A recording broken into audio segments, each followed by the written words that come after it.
Assalamualaikum warahmatullahi wabarakatuh. Perkenalkan, nama saya Usmatul Fakizati dari kelas PAIF. Di sini saya akan memberikan materi pembelajaran PPKN. Pelanggaran hak dan pengingkaran kewajiban warga negara. 1. Faktor penyebab pelanggaran hak dan pengingkaran kewajiban. Disebabkan oleh dua faktor. Yang pertama, faktor internal, dan yang kedua, faktor eksternal. A. Faktor internal merupakan dorongan untuk melakukan sesuatu, yaitu pelanggaran hak dan pengingkaran kewajiban yang berasal dari diri pelaku. B. Faktor eksternal merupakan dorongan untuk melakukan sesuatu, yaitu pelanggaran hak dan pengingkaran kewajiban yang berasal dari lingkungan sekitar atau berasal dari luar. A. Faktor internal penyebab pelanggaran hak dan pengingkaran kewajiban. 1. Sikap egois. Sikap egois akan mendorong seseorang untuk melakukan berbagai cara agar haknya dapat terpenuhi, meskipun dengan melanggar hak orang lain. Contohnya, pengendara mobil yang memacu kendaraan di atas batas kecepatan yang sudah ditentukan, sehingga pengguna jalan lain merasa terganggu.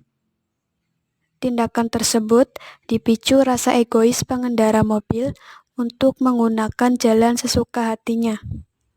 Padahal, jalan merupakan fasilitas umum yang dapat digunakan oleh setiap orang. 2. Rendahnya kesadaran terhadap peraturan. Ketidakpatuhan terhadap peraturan dapat memicu kerugian kepada diri sendiri maupun orang lain. Contohnya, pedagang yang berjualan di trotoar. Terkadang mereka tahu adanya peraturan, tetapi mereka tidak mengindahkan peraturan tersebut didasarkan atas pemenuhan kebutuhan hidup. 3. Sikap tidak toleran.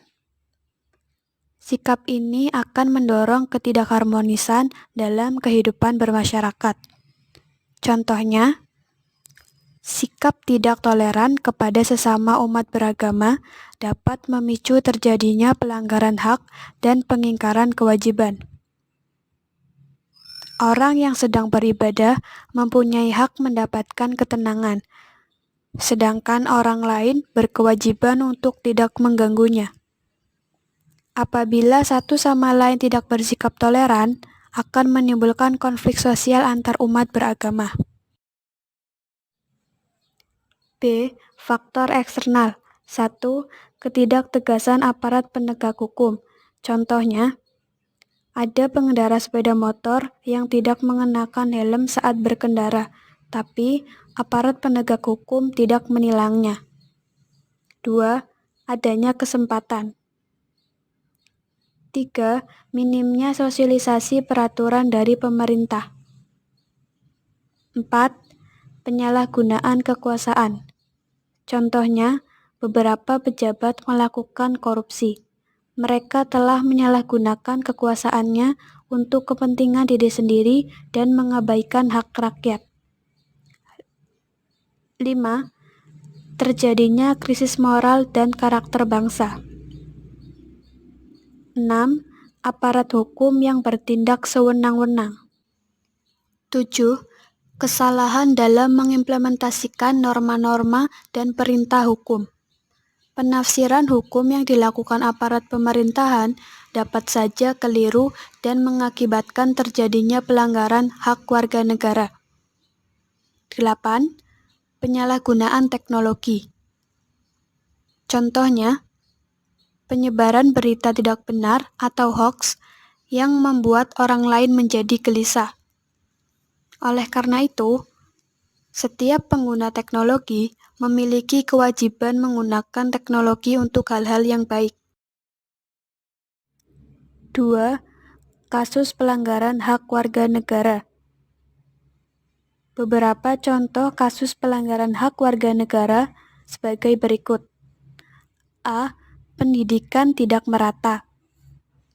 Fakta sosial membuktikan bahwa masih ada pelanggaran hak pendidikan bagi warga negara dalam hal pemberian fasilitas pendidikan, seperti di daerah-daerah terpencil atau pedalaman. B. Munculnya ketidakadilan hukum. C. Menciptakan kegaduhan di perpustakaan. D.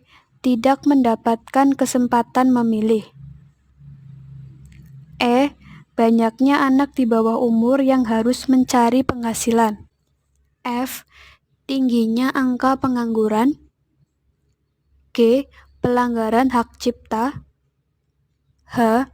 Membuang sampah sembarangan. 3. Kasus pengingkaran kewajiban warga negara. Beberapa contoh kasus pengingkaran kewajiban sebagai berikut. A. Melanggar aturan berlalu lintas. B. Menghindari tugas menjaga keamanan lingkungan. C. Unjuk rasa berakhir ricuh. D. Tidak membayar pajak. Melaksanakan kewajiban merupakan salah satu faktor pendukung suksesnya program pembangunan di negara Indonesia. Kita harus menghindari perilaku melanggar kewajiban demi terciptanya keadilan, ketertiban, dan perdamaian.